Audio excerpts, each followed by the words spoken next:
It's indeed a pleasure to have you, Dr. Sahu. So good afternoon to all the participants, and I welcome all of you to this session of JMITRA Scientific Seminar. It's indeed a pleasure having all of you over here in this wonderful session, and I think we can make the best use of the lockdown and exchange some good interactive session in the scientific webinars like this. And today we do have a distinguished speaker, Dr. Sambit Sahu, all the way from Durgapur. So good afternoon, doctor. Good afternoon, sir, and to all the participants. I'd like to extend my regards and thanks to the JMITRA team. It's indeed a pleasure to have you. I see that you are joining all the way from the hospital itself. Yes. So thanks again for taking out the valuable time for this session. And to all the participants, this particular session will be on leptospirosis. And Dr. Sahu is an eminent microbiologist who will be speaking on this particular issue. And we do have this session for 1 hour, and we would request all the participants that if they do have any queries, they can type in their queries and questions in the chat box, and we will take it at the end of the presentation. Likewise, you are also welcoming any suggestions do you have, you can also type in over here. And to begin with, I would like to have an introduction of Dr. Sahu also. So Dr. Sahu has completed his medicine and his internship from Government Medical College in Sambalpur. And then he did his MD in microbiology from GTV Hospital in Delhi. And he has been also a casualty medical officer at Maharaja Agrawal Hospital in Delhi and at Apollo Hospitals in Bhubaneswar. And he has done his senior residency from PGIMR. And he was also a former assistant professor at Rajeshri Medical College in Bareilly. And currently he is a consultant microbiologist at Health World Hospitals in Durgapur. And Dr. Sahu has his various work interests, all the way from bacteriology to parasitology and molecular microbiology. And he has worked extensively in these domains. And he has been posted as field investigation officer to the government of Kerala during the Kerala floods. And he has been engaged in making various protocols and SOPs and also QC related procedures. And his interest lies in antimicrobial stewardship, hospital-acquired infections, mostly NDM1. He has worked extensively and written publications in that particular domain. And he has been attending workshops and various chapters all across the country. So Dr. Sahu is a known figure as far as clinical microbiology is concerned. So Dr. Sahu, indeed, it's a pleasure. And now I will open the floor for your presentation. Thank you, sir. Thank you for so much of elaborative introduction on my behalf. And so it's my pleasure at most because I will be presenting this webinar on this day. And let us have a start of this leptospirosis again. So now we will be discussing about leptospirosis, which is actually been an upcoming infection because it is a disease of these 3R.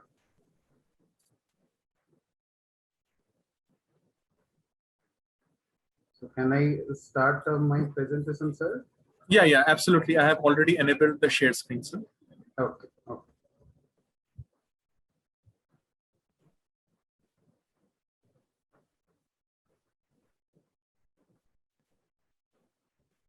I hope all of us can see these slides. Perfect. Okay. So briefly introduce this disease to all of us. This leptospirosis is a disease of animal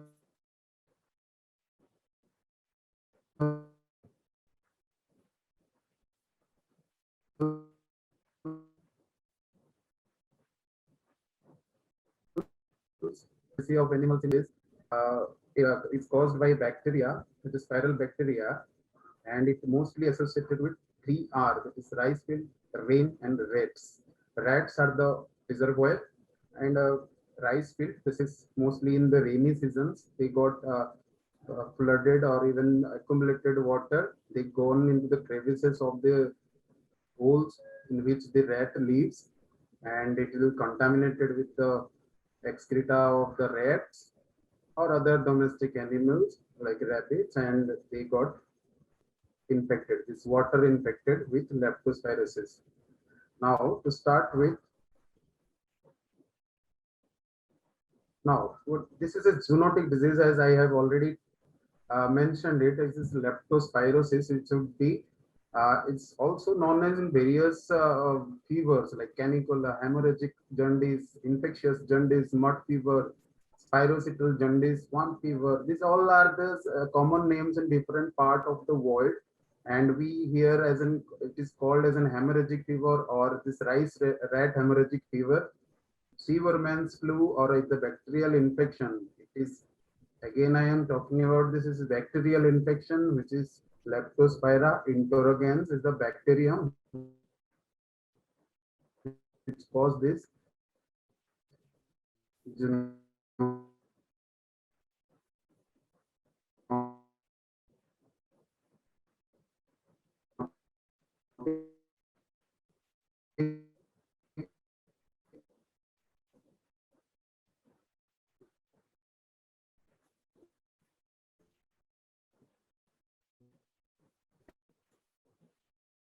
by very sections. So this is the definition which is given by CDC, and accordingly, this is a small history about a German doctor.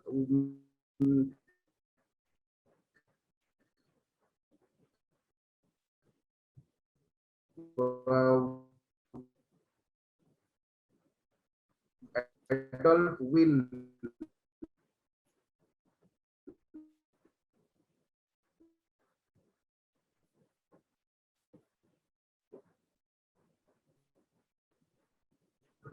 has observed 4 cases of leptospirosis. At first, it was clean jaundice first observed by him post-mortem renal tissue of the patient. Now, after one expired as a positive agent of this secret,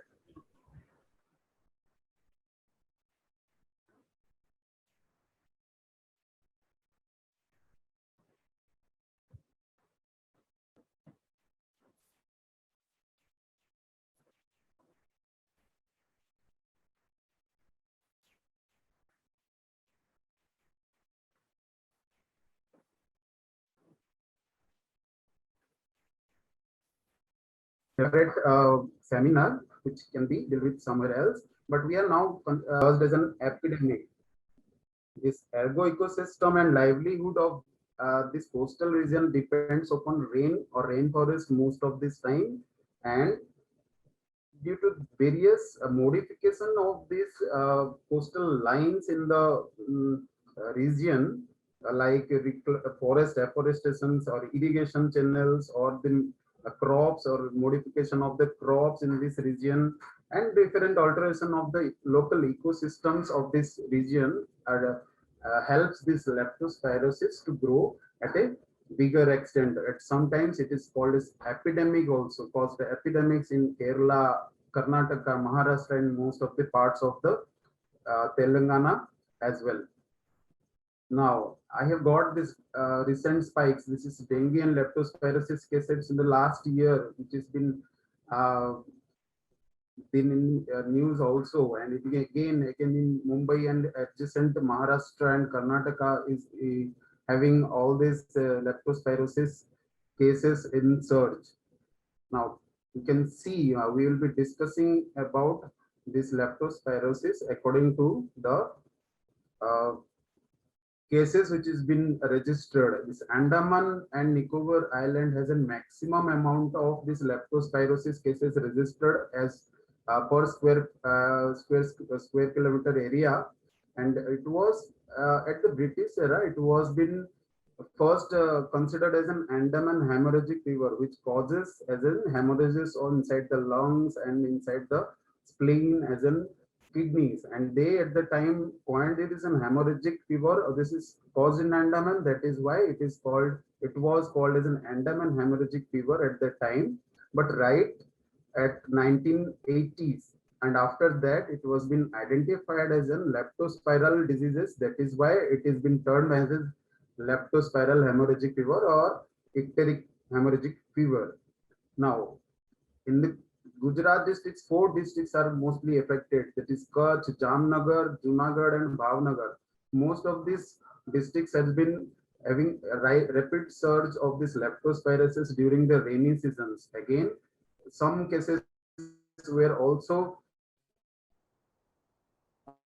and Surat districts, but mostly these 4 districts are been affected in Gujarat.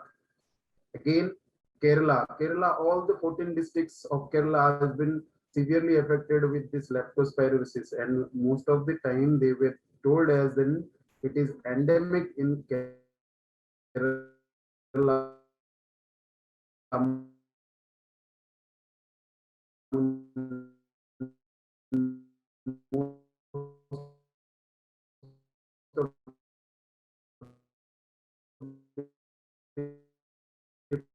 Parts. Every for found a chance for this endemicity in these regions. Thane, Raigad, Ratnagiri, Kolhapur, and Sindhugiri. Kolhapur has recorded a less case according to the Sindhudurg, Ratnagiri, Raigad, and Thane. These are the 4 districts which is coastal to the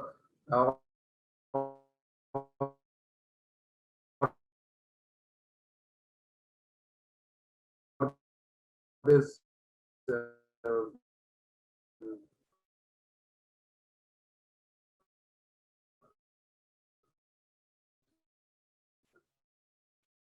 Arabian Sea in the leptospirine disease. These are the Belkannad, Dharwad. These are the districts most severely affected by these leptospirosis. Okay, now Tamil Nadu has a less infectious of this leptospirosis infection, but mostly recorded in Kanchipuram, Tiruvallur, and Tiruvayur districts, and which includes this Chennai region also. In West Bengal and Odisha, most of the parts in the coastal region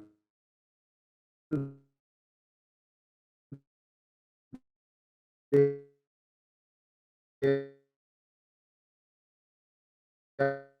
have been affected in the South Paraganas, the Nadia district. Coastal region is rice fields or this harvested with rice and this crops, which has been this is all this cropping activities is going on during the rainy seasons. That is why all the peoples who are working as in farmland during the rainy seasons are at a risk factor or are at very much risk for developing this leptospirosis. Now, coming to this epidemiology of leptospirosis, we will be discussing like is in causative agent, risk factor, transmission modes, variation according to the seasons, and high risk groups. Now, this causative agent is an bacteria, as already I have mentioned. It belongs to genus Leptospira. It is a, but it can infect human, and humans are considered as an accidental host, even as a dead end host.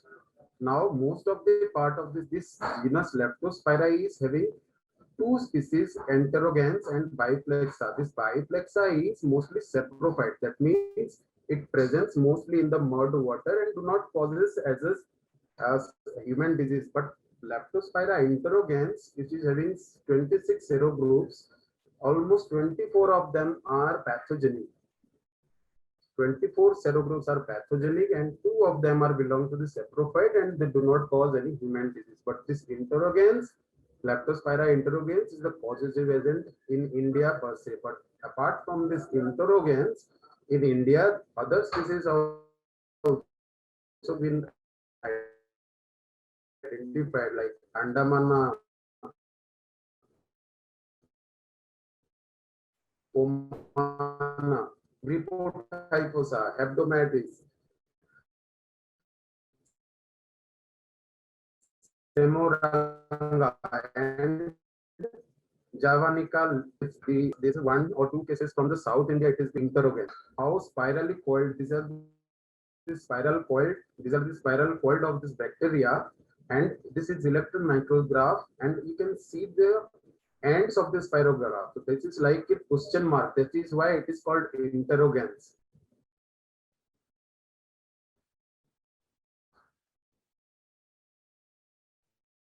Now,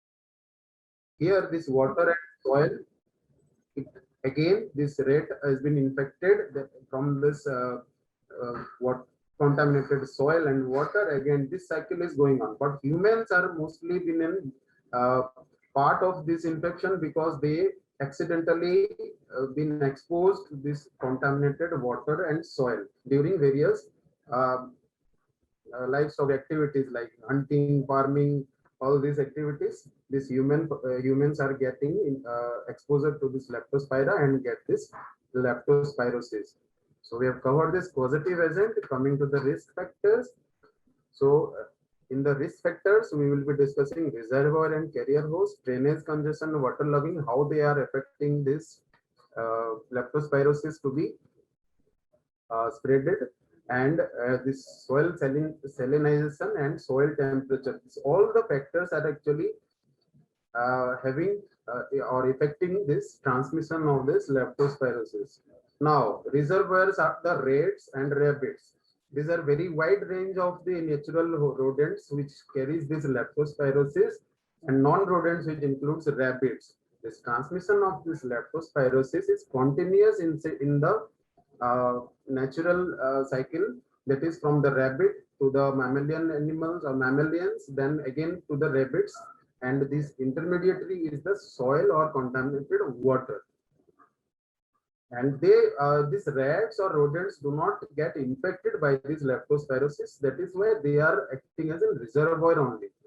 We cannot call them as an host. Here host are the mammalian species which is actually taking this leptospira from this dirty or water and transmitted again to the rabbits. So carrier host might sometimes get this infection of leptospira, but not this rats.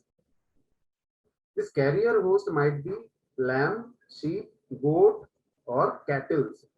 These are the carrier hosts which contaminated the soil and water bodies, where this leptospira can also live in free form, and it can live in this contaminated water for a considerable period of time, like for 2 to 4 months they can survive outside the host. So they can contaminate all this farmland, this water which has been there, which has been infected by the urine or the stool of the mammals or these animals can be, yeah, this leptospirosis can live here in the water in the free form, and they together, there are crevices or this rodent holes in the farmland which has been plow at the time of plowing. This human are getting infection from this leptospirosis. Now, human get infections, how they got from this water where this leptospirosis lives in the environment or in this muddy water or contaminated water by accidental exposure. Again, this flooding situation utmost help in the dissemination of the leptospira from the crevices or the potholes or the holes of the rabbits or the rats into the environment, and the persons who get involved in this water clearing activities are at risk of this getting leptospirosis. Again, construction of canal network, road or railway networks, in the these constructions workers are also getting exposed to this leptospiral bacteria. during their work, and they also get infected. Now, soil salinization. See, the increased content of salt in the soil helps in increasing the pH scale of the soil, and this is actually favorable for the Leptospira to live longer in the soil. So that is why this coastal part of the India is very much been affected by leptospirosis, and some part in Kerala, Karnataka, even Odisha and Telangana and Tamil Nadu, not Tamil Nadu, is in Karnataka, is endemic of this infection. Now, the soil temperature lastly plays a very vital role here for the alive leptospirosis to be present for a considerable period of time. They have this research activities has been shown that this endemic area, the soil temperature below 50 centimeters is almost constant at 22 degrees Celsius, and the difference between the summer and winter soil temperature is not less than even less than 5 degree. That means this variation of temperature of the soil below 50 centimeter is not that much in this area. That is why this Leptospira organism can live for a considerable period of time at this habitat. Now, coming to the risk factors involved, we have covered, and positive agents. This mode of transmission.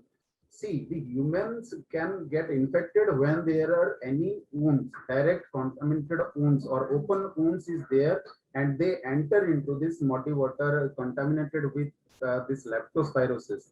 So the rodent or this urine of these various carrier animals or host animals contaminate the water, and when any live wound in the exposed area is exposed to this water, this leptospirosis is Leptospira organism is been lodged in the wound, and they can directly enter into the body. First, they enter into the lymphatic system, then they circulate through the circulatory system to all part of the body.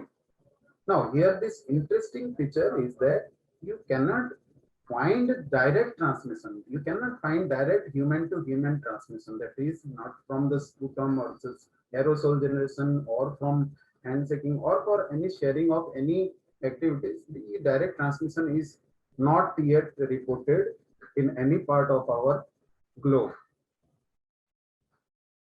Now, age and sex duration. See, the predisposing age, men and women are equally at risk, but male suffers more frequently. Why that is?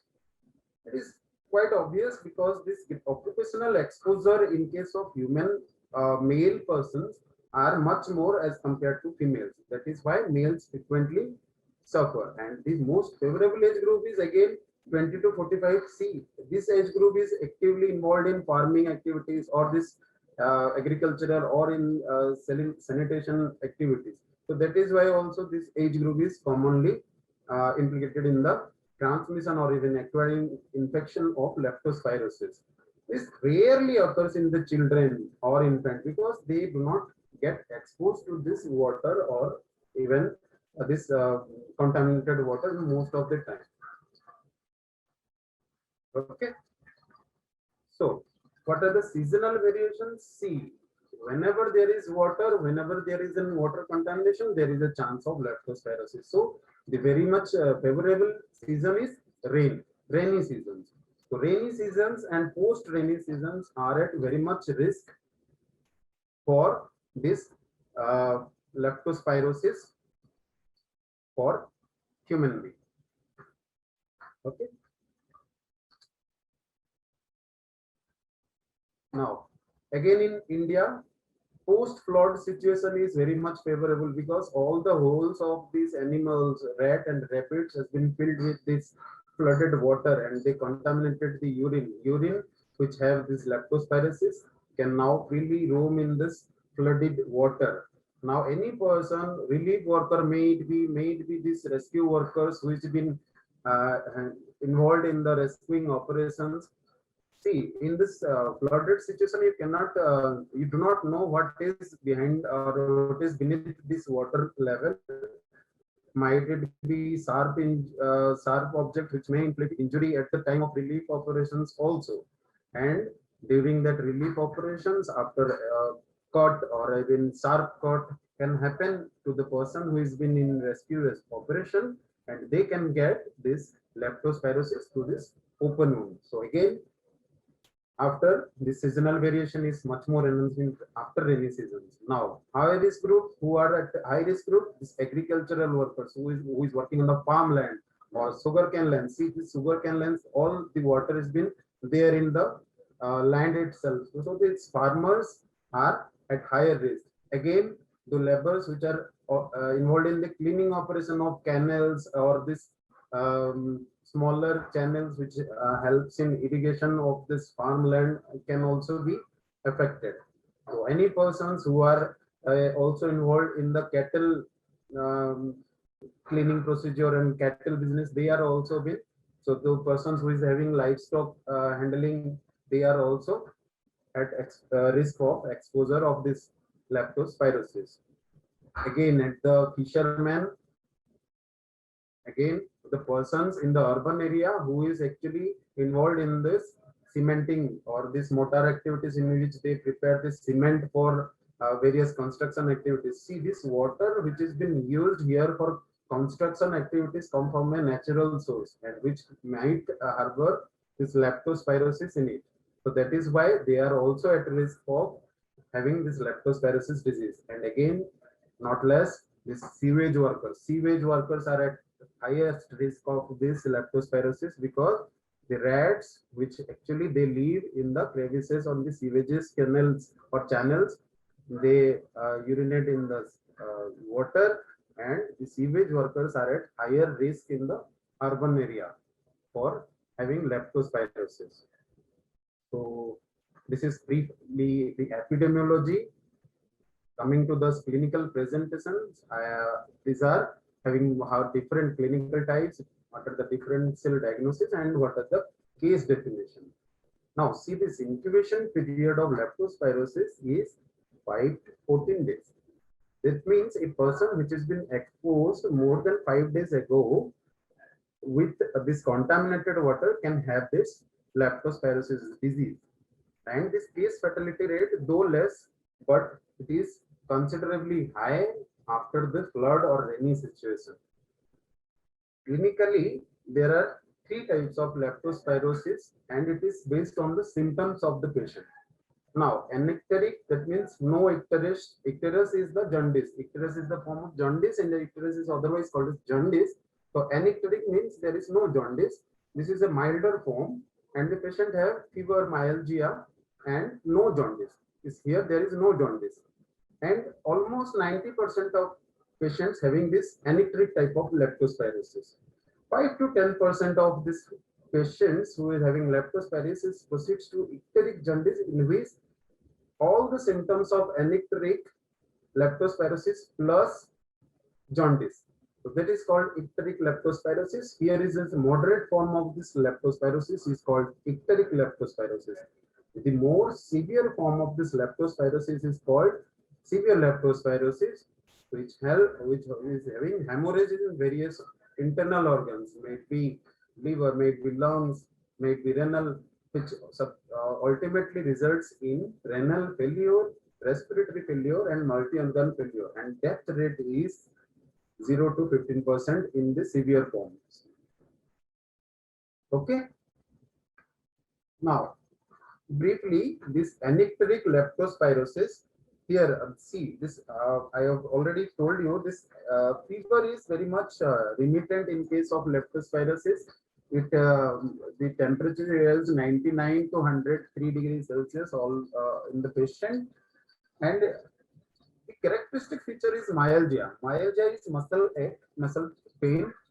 This is very characteristic in case of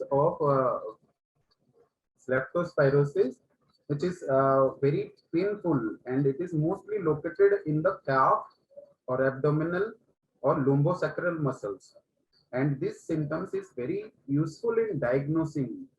This myalgia is very characteristic in leptospirosis, and it is helps in diagnosis of the disease. Again, due to this myalgia, this creatinine phosphokinase or CPK is raised in leptospirosis. So CPK is characteristic feature or creatinine phosphokinase, which is actually muscle enzyme, which is raised in myalgia, in anictoric leptospirosis, even in leptospirosis. So raised CPK with all these symptoms is caused by leptospirosis in CPK.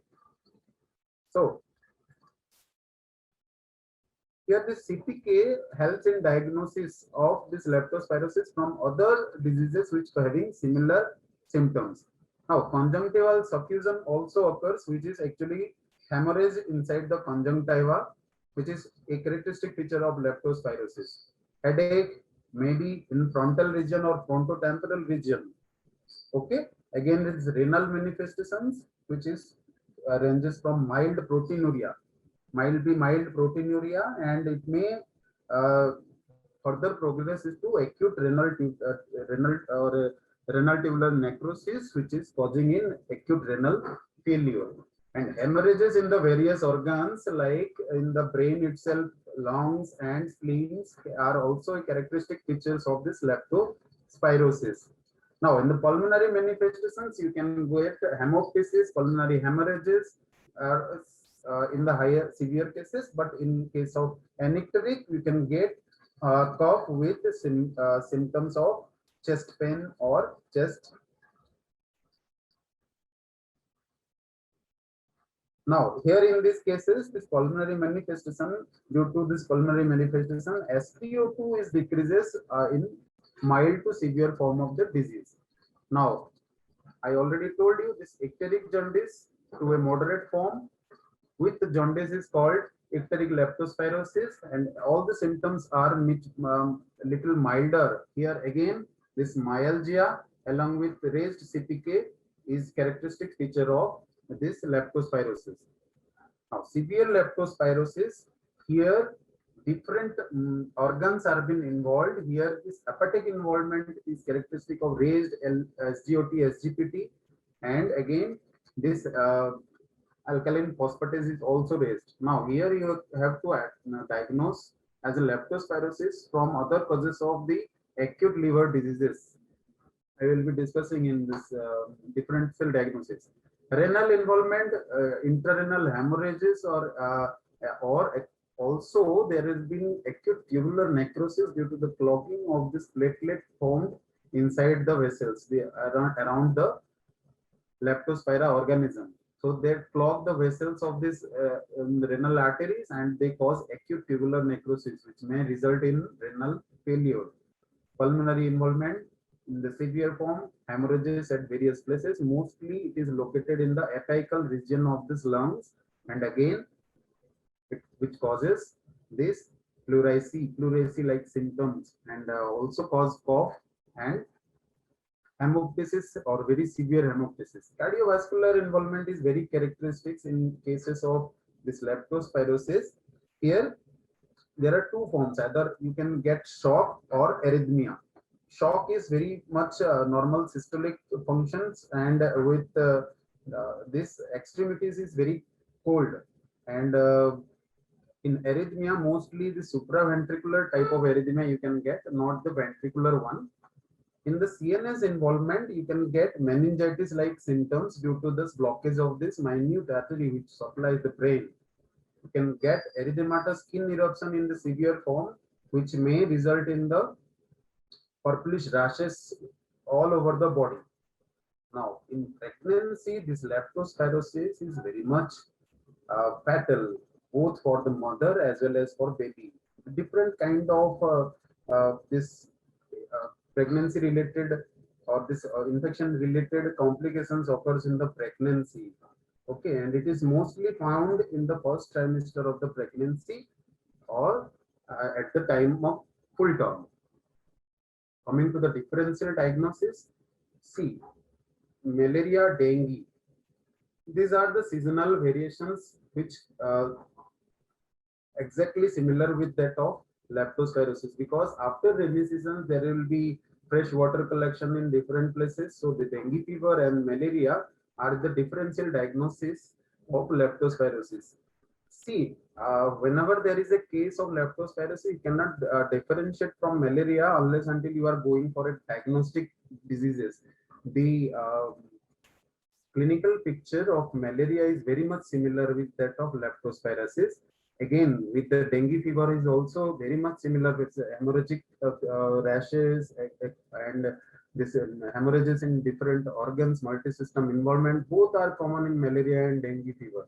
But this laboratory diagnosis will help in the diagnosis of leptospirosis or the malaria or dengue fever. So there is a battery of investigations which we have to follow for the diagnosis of this malaria or leptospirosis. Now, apart from these two, scrub typhus, which is endemic one caused by this soft tick and hard ticks, are also having similar presentation with hemorrhages and purplic rashes all over the body, which can be differentiated from the laboratory diagnosis. Now you can see this typhoid fever is also been very common after rainy seasons, and that is why it is also comes in differential diagnosis of fever with rash. Viral hepatitis having similar pictures which can be differentiated from the leptospirosis by laboratory diagnosis.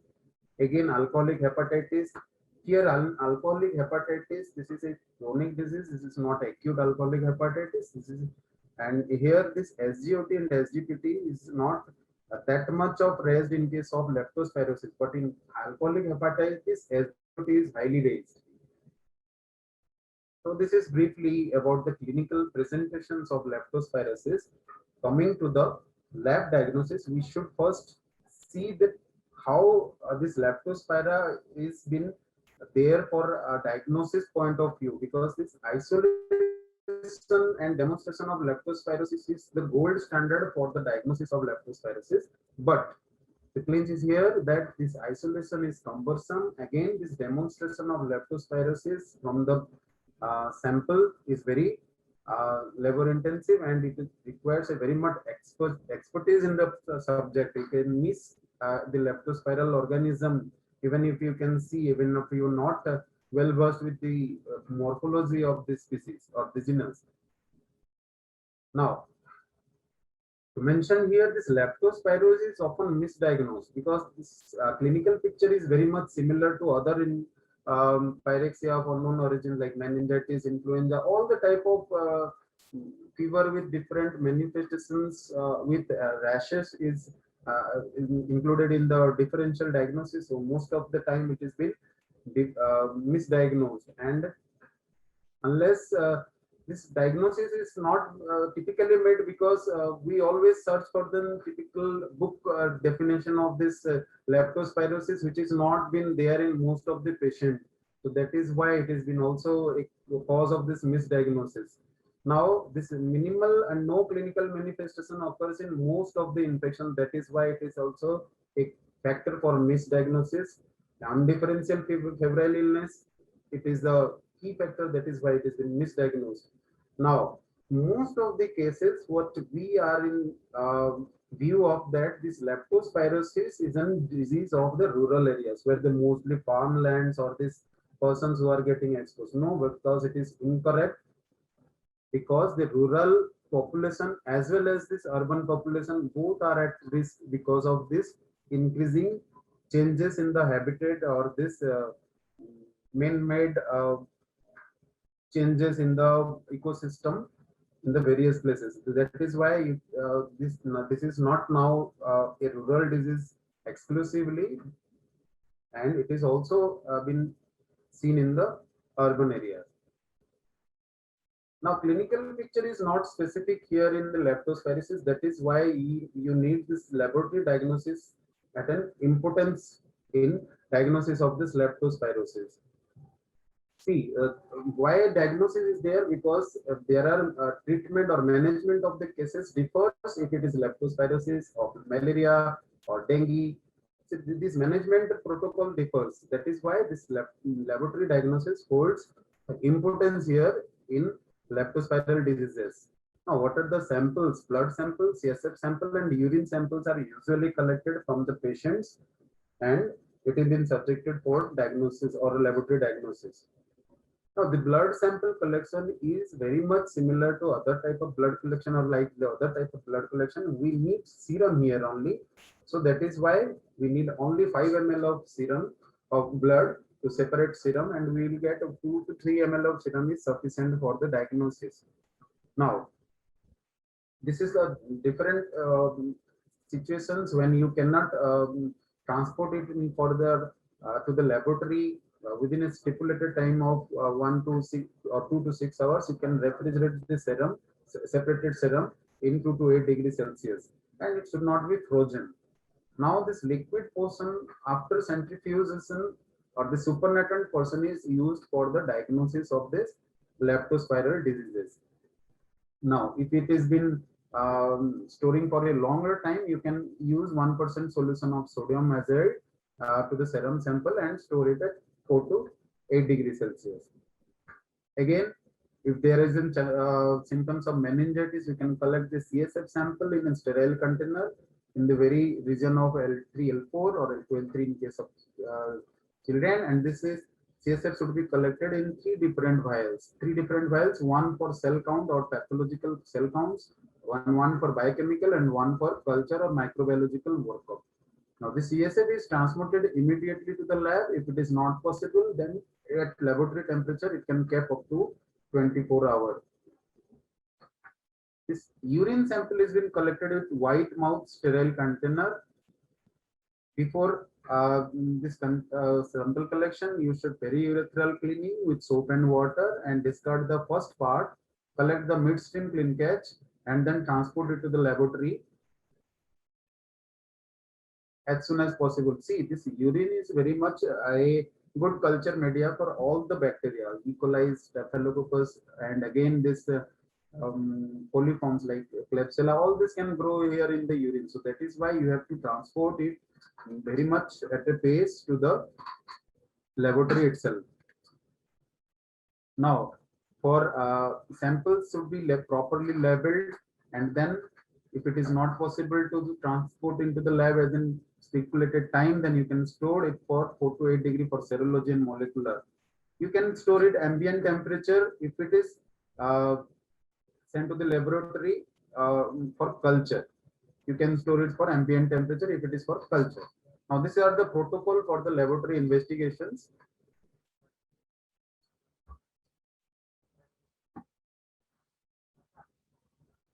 So we'll be discussing in this situation like culture, microscopy, immunologic methods, and molecular methods.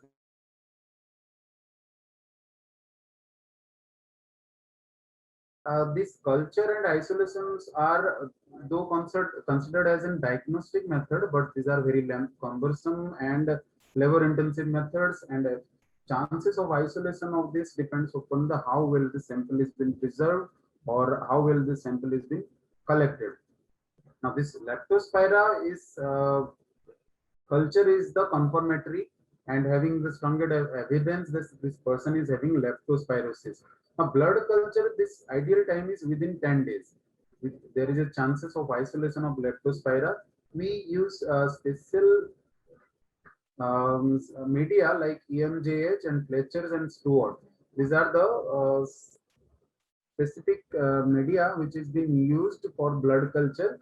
Here, these are the general guidelines to collect the blood, and here I want to mention this dark field illumination method is initially used for this recovery of the organism from the blood culture or the serum culture, and selective culture is being done if it is being used 5-fluorouracil. This various concentration is being used, and this 5-fluorouracil inhibits the different other saprophytic or this contaminants in the EMGH media, and that will be enhancing the growth of leptospira. For urine culture, you take 4 tubes A, B, C, D, and there is a different dilution of this urine, like for A 0.4 ml, and it is to be added with 3.6 of phosphate buffer saline. And this phosphate buffer saline is important because this it neutralizes the acidity, and it after neutralization of acidity, the leptospira can survive for a longer period of time in the urine. Now you can mark it like 4 tubes A, B, C, D. You can also mark the dilution in which this has been made. Now it has been kept for 30 degrees Celsius, and you can examine the culture at an interval of 7 days. After 1 week, you can take some loopful of this culture media and then place it into a light and cover slip. Then you can observe it in the dark illumination background or dark ground microscopy. It is done for 6 weeks. See, now this 6 weeks is very much a longer period of time for diagnosis of this Leptospira to Spira, which is been cultured. Now, CSF culture is having similar situation. Here also, you add a 0.5 ml of CSF with 5 ml of this EMGH media and incubate. And again, this isolation procedure has been examined according to this blood culture. Now, what is the advantages? Know the circulating serovirus which has been there in an academic situation. You can use this isolated Leptospira as an antigen for microscopic agglutination test, which is a serological test. And again, you can use as a vaccine development for this Leptospira which has been isolated. But disadvantages are many. See, first of all, this is fastidious organism. That means it requires special medium for growth. And it grows very slowly, labor intensive and time consuming. Again, this contamination is very much there in cases of these tubes. Now, this successful isolation rate is very much less if it has been not before the use of antibiotics. See, what happens most of the times, even if small in PSC or CHC level, the doxycycline or the ciprofloxacin are being given for this fever cases. So in that cases, and even chloroquine also having a inhibitory effect to this, or even the management point of view, though chloroquine is not being used for management of these cases of leptospirosis, but they inhibit this leptospira. So prior use of antibiotics is an chances in which there is a less chances of isolation of these cases. So these are the disadvantages. So we have covered culture. Coming to the microscopy, we will have dark field microscopy, immunofluorescence microscopy, and silver impregnation technique. See, this immunofluorescent microscopy here, what is been done is that the Leptospira, which is there in the blood, or it is direct examination. So it is direct immunofluorescence microscopy in which antibody against this Leptospira has been tagged and it has been treated with the samples, maybe urine, CSF, or serum. Now you can examine under a fluorescent microscope.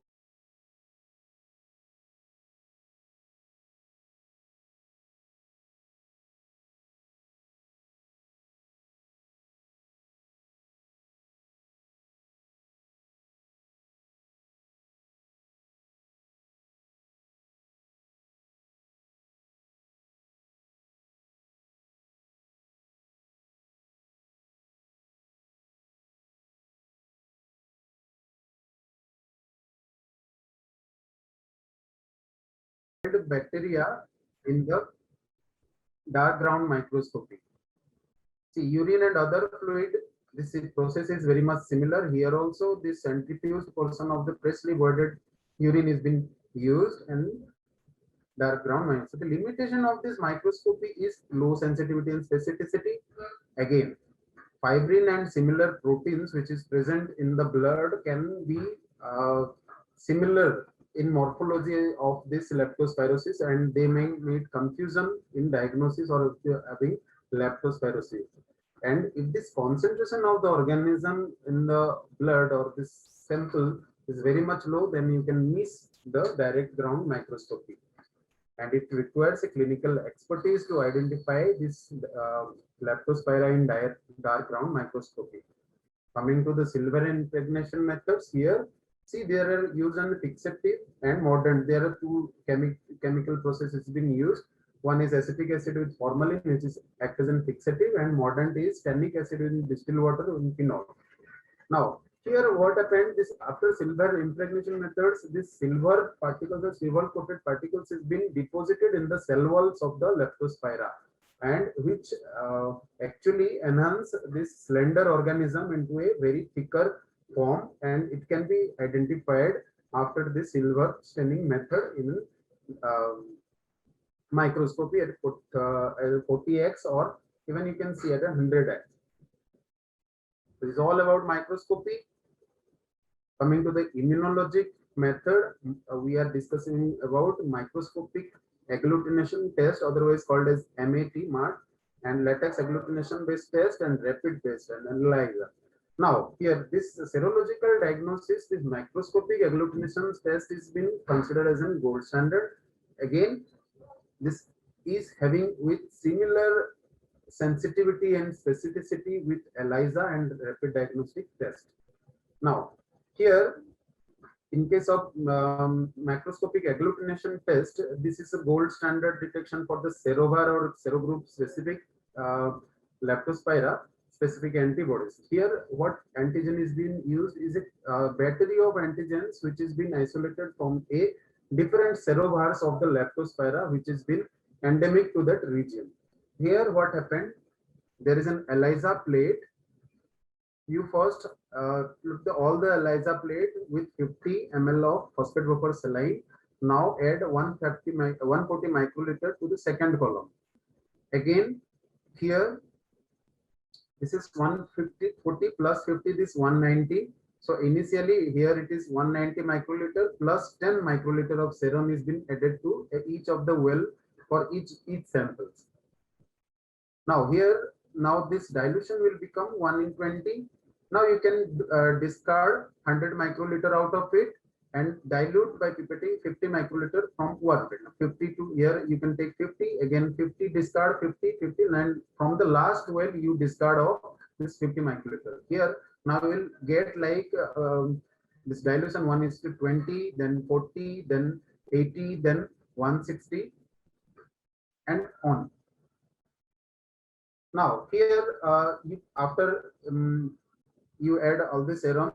Now this is thoroughly mixed with the microsecor or the secker machine, and after that you have to incubate it at 30 degrees Celsius for 2 to 4 hours, and after that you can get this agglutination, and this agglutination is observed under dark field microscopy, and that is why it is called microscopic agglutination method or microscopic agglutination technique or MAT.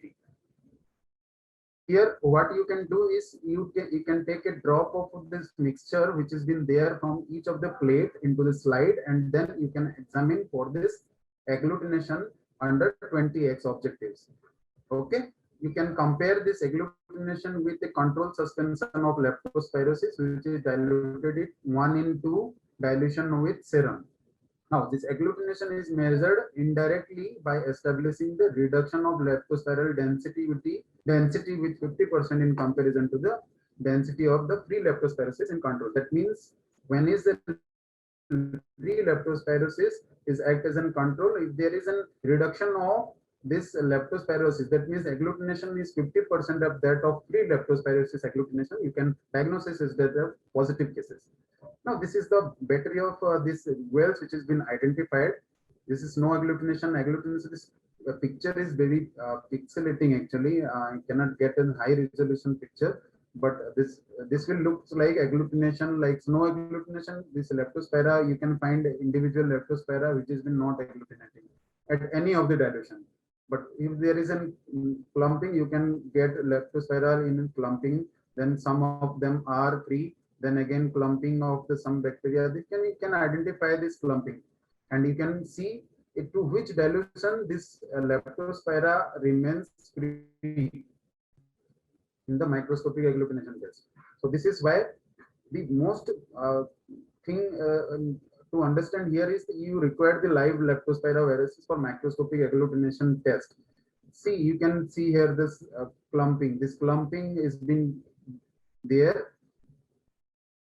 So this clumping helps in diagnosis of titer of this leptospirosis if it is free, and before this picture has been there. For example, 1:20, there is in clumping, then 40 clumping, 80 clumping, 160 clumping, 320 negative. Then this titer will be 1:360. Okay, 1:180. Then this is the advantage and disadvantage of this case. Microscopic agglutination is serovar or serogroup specific. That is why you cannot you can get a clue about it, which serovar has been circulating in this epidemic period. And mostly MIT is used for epidemiological purposes. Limitations are again many. You have to choose in 14 to 21 strains which have to maintain in the culture to diagnose perform this microscopic agglutination test. This procedure is very complex and time consuming. And again, it cannot distinguish between the IgM and IgG bodies and IgG and IgG antibodies. This IgM antibodies which occurs in the acute cases of leptospirosis, which is having 7 days after 7 days of this infection, and IgG which converted after 4 weeks to several months. So determination of IgG antibodies have no role in diagnosis of acute leptospirosis. But in case of this acute leptospirosis, IgM has a role. So the interpretation of single titer is not easy. So second titer is also required. So in that case, you can see the rising titer. For example, in the first sample, it is 1:80. In the second sample, it is 1:520. Then this is a case of leptospirosis, which is actually been in rising titer. So this is all about MAT. Coming to the ELISA and rapid diagnostic test, there are much more rapid diagnostic test or ELISA test which has been available in the market. What happened is that these ELISA based methods is actually diagnosing this IgM or IgG antibodies depending upon the kits used. Here I am taking this picture from J Mitra with permission from J Mitra. This is IgM. So that is why these IgG antibodies are not been diagnosed here. That means you are almost skipping all these chronic cases, or this is chronic, not chronic cases, but these cases which has been already in the healing phase or been in a post-acute phase. So in that cases, this IgG antibodies is there. But what we need is IgM antibody. So we it helps in diagnosis of acute cases and the management of the acute cases. That is why this IgM capture ELISA, this is IgM capture ELISA also been there. The kits are there, which helps in the diagnosis of this lepto-IgM, leptospirosis IgM antibodies. And this advantage of this is this single antigenic preparation is required for this test, and this is rapid processing, and large number of samples can be processed with a very few times. The limitation, of course, of these cases is infecting serovars you cannot know. That means if it is a case of in case of epidemics, you do not know what serovar is been circulating in the area. This is the summary of the procedures, which is the Leptospira IgM. The simple steps are very simple, and you can get the result within 2 hours 15 minutes or 2 hours 15 minutes. You can get the result for IgM leptospirosis. Again, this card test, which is also based on immunochromatography, it is having this J Mitra is having this both IM and G band in the leptospirosis, which helps in diagnosis of both the acute cases as well as the remnant cases. So in these cases, this result is been read within 20 minutes, and you can, if you get the control band, then this result is valid. If you are not getting any control band and any of the band is there, then this result is not valid. See, this control band is only for human diseases. So this test is only specific for human leptospirosis. If anyone wants to do a leptospirosis diagnosis for animal, this test is not there for animal leptospirosis. It is exclusively for human leptospirosis. These are the picture I have taken from this kit insert, and you see this is when this control band is there, this is valid. When there is no control band, the test is invalid. See, this is all about immunological method, molecular methods that includes a specific region of this leptospiral DNA, which in leptospiral, sorry, RNA, this DNA is circular in this organism, and this mRNA species can be identified. Here you can, in due to the this polymerase reaction chain reaction, you can identify these various um, genome species of this leptospirosis, and you can identify which genome species is there or which species is been circulating in the current epidemic period. So this is now replacing the gold standard methods in most of the areas for diagnosis of leptospirosis in epidemic cases as well as for diagnostic cases. The sensitivity and specificity of this PCR reactions are very much high, almost 100% specific and 99% sensitive in case of leptospiral diagnosis. Now, advantages is this result is quick and early stages. That means within 7 days, when there is no chance of detection of IgM antibodies in the serum, you can diagnose leptospirosis by PCR test. But limitation here is in sophisticated equipment. Again, this trained manpower is required for diagnosis or for this running of this molecular methods. We covered all these things now, and briefly outlining the criteria for lab diagnosis. See here, presumptive diagnosis is there and confirmatory lab diagnosis is there. Presumptive diagnosis, when you called is as IgM based immunoassay is positive, either by slide agglutination, latex agglutination, immunochromatography, or by ELISA. Macroscopic agglutination titer of more than 400, 200 or above in a single sample in an endemic situation is presumptive diagnosis. Now, demonstration of leptospira directly by staining method is presumptive diagnosis. Confirmatory is always isolation, fourfold rise in MAT, positive in any two type of rapid test, like one is ELISA, IgM ELISA, one is IgM ICT or RCT rapid card test. Seroconversion, that means increase in rise and titer of this any of the IgM or test from any of the tests, either by rapid test or by ELISA, and PCR test is always been confirmatory. Now, according to this, we have case definition which has been outlined by Government of India is the suspected cases, probable cases, and confirmed cases.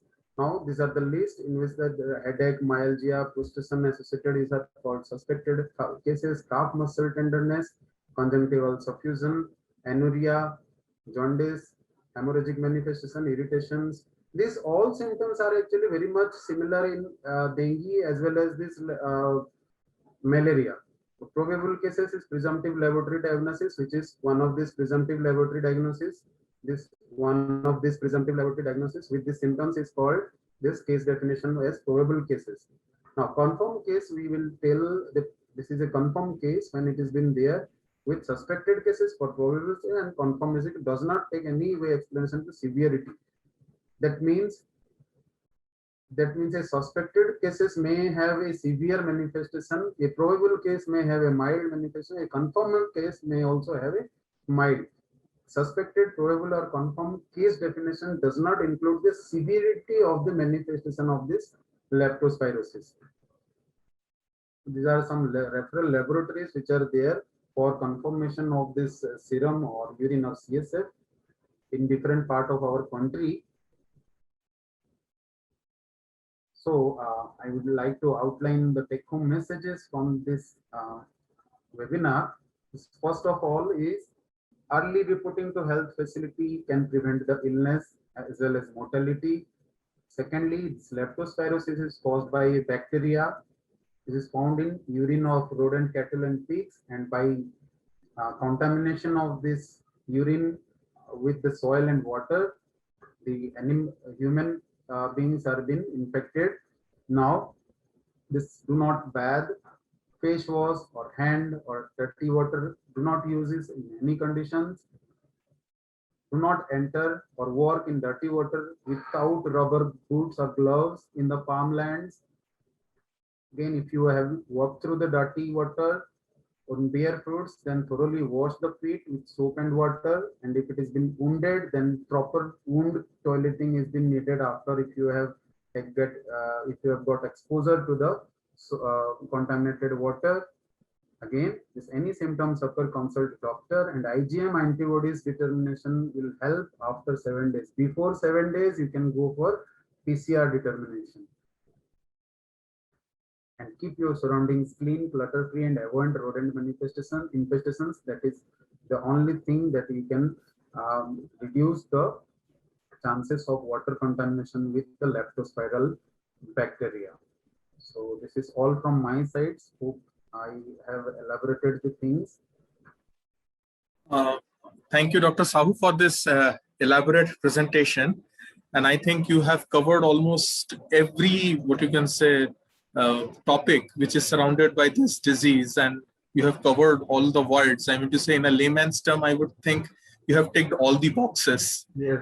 So it was very, what you can say, explanatory. Now I have also received a couple of questions actually, which are quite trivial also. And I think with a topic like this would require more clarification actually. The first thing people are asking is that since you have highlighted that the prevalence of this disease is mostly in the coastal areas, so should we say that the people who are actually working in the heartland, or should I say in the landlocked areas, are at a lower risk, or probably the cases are not getting reported? What would you suggest? Sir, see, the cases in the coastal area is high. This doesn't mean that this other part of the land is not been in a risk of leptospiral diseases, because this coastal area, this is heavy rainfall in this area. Again, this water accumulation due to various activities which helps in this leptospiral organism being persist in the environmental water for a longer period of time. But yes, of course, in the other part of the country, well, there is a seldom chances of rainfall, but they are mostly depending upon the irrigated water for the farmlands, and as well as in the urban areas where the sanitization workers, which are almost every day getting exposed to this contaminated water, they are at risk of these diseases. So the chances for this cases are being clustered in this area where there isn't chances of heavy rainfall, but yes, we cannot exclude the probability of these diseases in the other part of this country. The other thing, Dr. Sahu, people are asking is that, for example, like we have dealt with the symptoms and we have seen what is the pedigree of infection as far as leptospirosis is concerned. Don't you think that the mimicking and camouflaging of symptoms and the behavior actually gives trouble to clinicians like you to actually pinpoint, like whether it is leptospirosis or for that matter malaria, like what you have said, that the appearance of both the diseases happens at the same time and it becomes quite confusing. So would you like to suggest that there is actually one benchmark symptom which can be isolated from all for leptospirosis? Yes, that is mostly myalgia. This myalgia is very severe. See, this leptospira, what they cause is the clogging of this minute arteries which has been supplying these muscles. So this myalgia is very severe. See, you cannot exactly differentiate because this is very patient specific. Some patients might get the symptoms of myalgia which is milder, some patients may be higher, but again, the creatinine phosphokinase, this is the muscle enzyme which has been raised in the leptospirosis, which is not there in cases of malaria or dengue fever.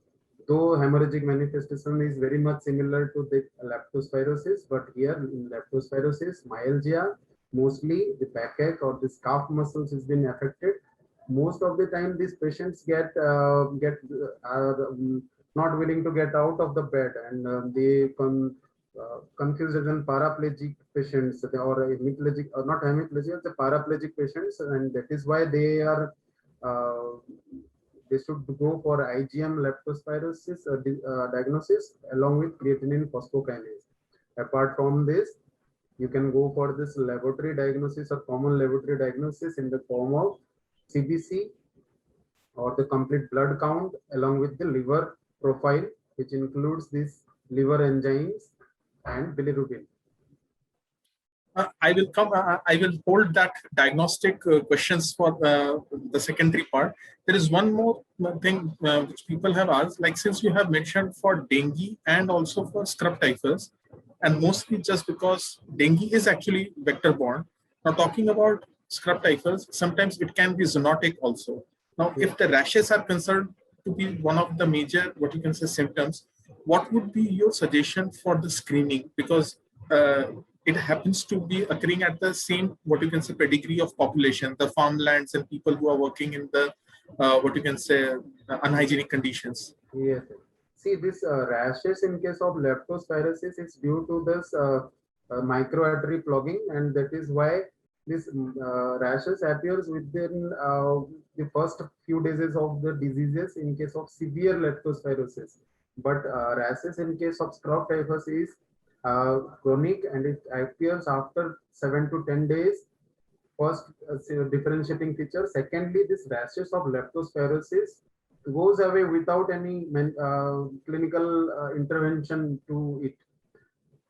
But in case of this scrub typhus diseases, this rashes is been stays for a prolonged time.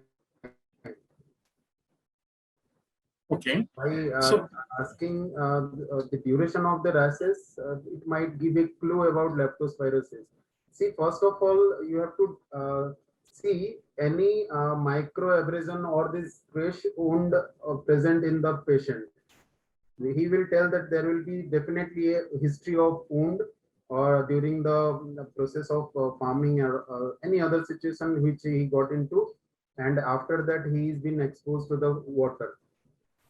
In some cases, from without this wound, the persons who is actually been using this muddy water for face washing. It's a mucous membrane inside the nasal cavity, oral cavity will get exposed, and most of the times the small minute abrasion inside this nasal cavity and oral cavity got unnoticed most of the times, and this leptospira can enter into the body. sir, the second last question is, since you have mentioned about the diagnosis, you have mentioned about creatinine phosphokinase, and you have mentioned about the liver profile to be checked out. So do you really recommend of doing the CBC and doing all this liver testing along with the preliminary screening, be it at rapid cards or something at the same time at the onset of 5 days of Sorry, infection? can you repeat the question, sir? Like you have said, the liver profile has to be checked, the CBC has to be done at the very early stage of infection. Yes. Now, if a person has to be detected and he has to be screened from the general mass with respect to the infection. Yes. So, for example, if a serology is done in terms of rapid testing, Serology so at the same time, the CBC has to be done, or should it take another couple of days? We have to wait for it. No. Serology holds a good positivity record if it is been more than 5 days. See, most of the time, with the initial stages of the disease, it starts with a mild fever as well as myalgia. Most of the patients, what happened to them is actually they wait for 1-2 more days. That will be like this is simple other virological fever or viral etiology fever, and they took some antipyretics at the time, and after that they got treated. But in case of leptospirosis, this analgesic and antipyretics will not help the patient for remission or elimination of the symptoms. And sir, somebody has asked me that are non-vegetarians are at high risk of leptospirosis? I couldn't understand. See, this fooding habit or this vegetarian or non-vegetarian is not a case for leptospirosis. See, if it is most of the cases, yes, I would like to mention there are cases or this cases has been reported when we are using this can of the cold drink cans, which has been there. It has been lying in the store for a longer period of time. And if it has been exposed, this top part of the can has been exposed, and mostly the rat is being there and urinating or defecation is there, urine of a rat is in there. At the time it has been served to the or been served to the person or this to customer, and this most of them is been getting dried, but this Leptospira can have a chance of being alive in that situation. So it is very much advised that whenever you are using the cans, please wash it properly, particularly this part which has been you are taking as in or in contact with the mouth. Okay. Sir, one last question. People are asking, what is the significance of EMGH medium for culturing of leptospirosis? See, EMGH is the name of the scientist. It has been Ning Hussain, and just going to this.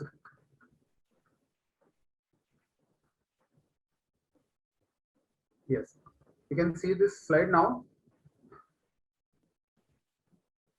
Here, hello. Yeah, I will Hello? just allow. Yeah, I will Yes. just allow.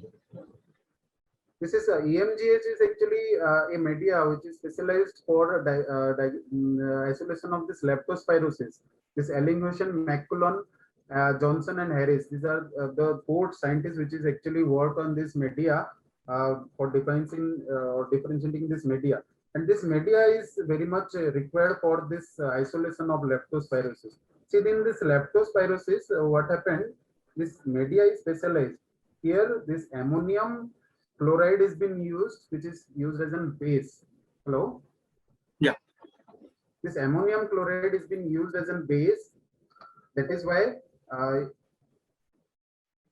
the media is become basic and this organism can grow in it.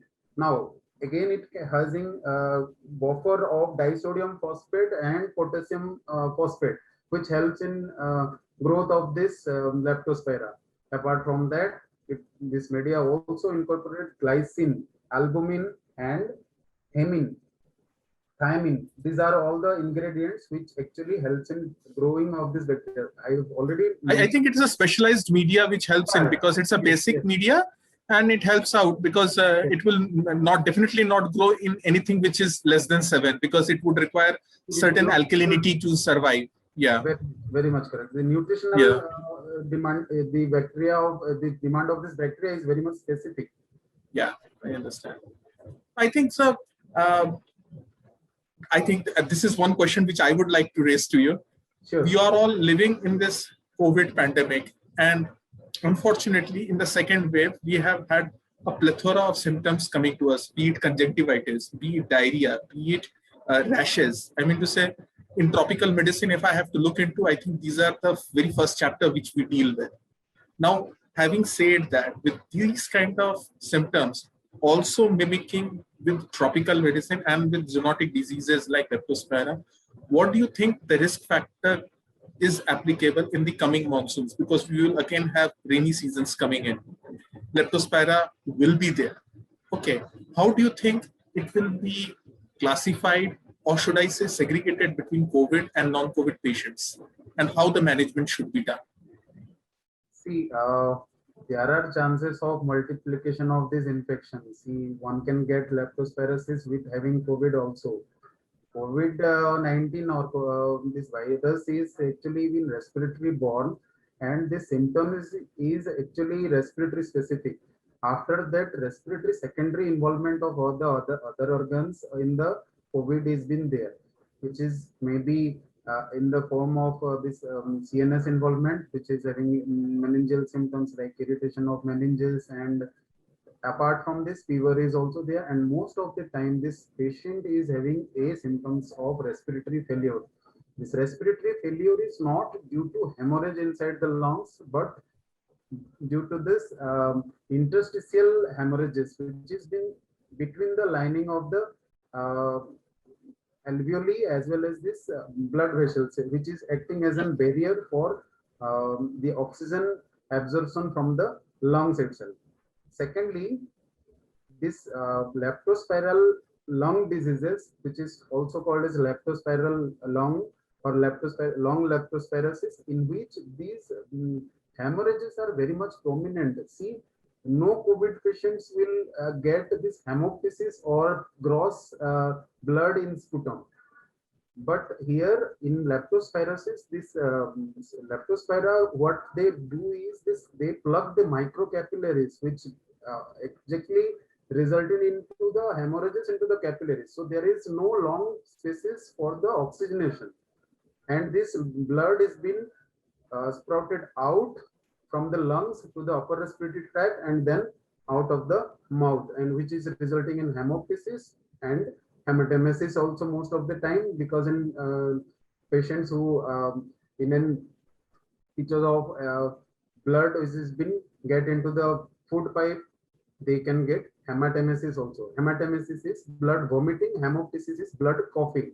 So these situations can occur in leptospirosis, but this situation still now for the COVID has been very rare, not been there for any COVID patients symptoms. The new symptoms which has been added for COVID is loss of taste, loss of smell, again diarrhea in few cases with fever has been there. No rash has been there for COVID patients, you can note that.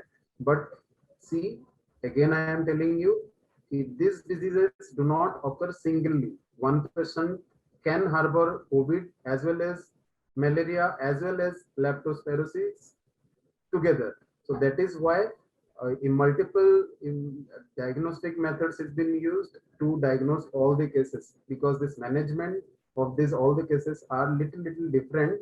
The basic treatment protocol is same, but the antibiotic point of view, for the antibiotic point of view, this drugs or drug of choices are different for malaria, leptospirosis.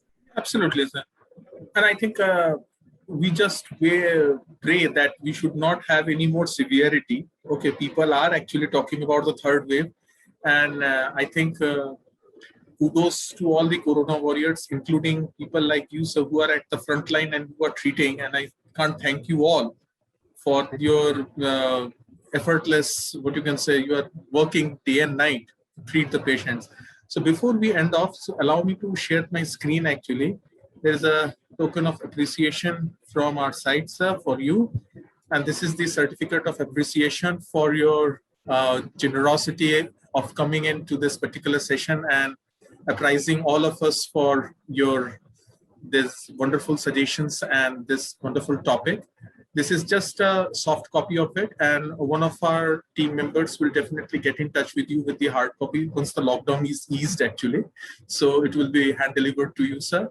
But again, many thanks to Dr. Sahu for coming on board. And I would like to thank all the participants who have come on board today and who have witnessed this session.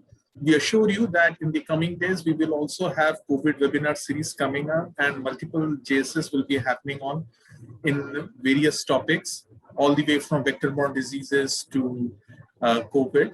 So stay tuned for more. Please go through our social media handles and you will be getting all the informations to it. And till then, I really salute all the Corona warriors, to all the doctors, and stay safe, stay calm, and enjoy the day. Thank you all. Thank you so much. Thank you. Thank you. Thank you.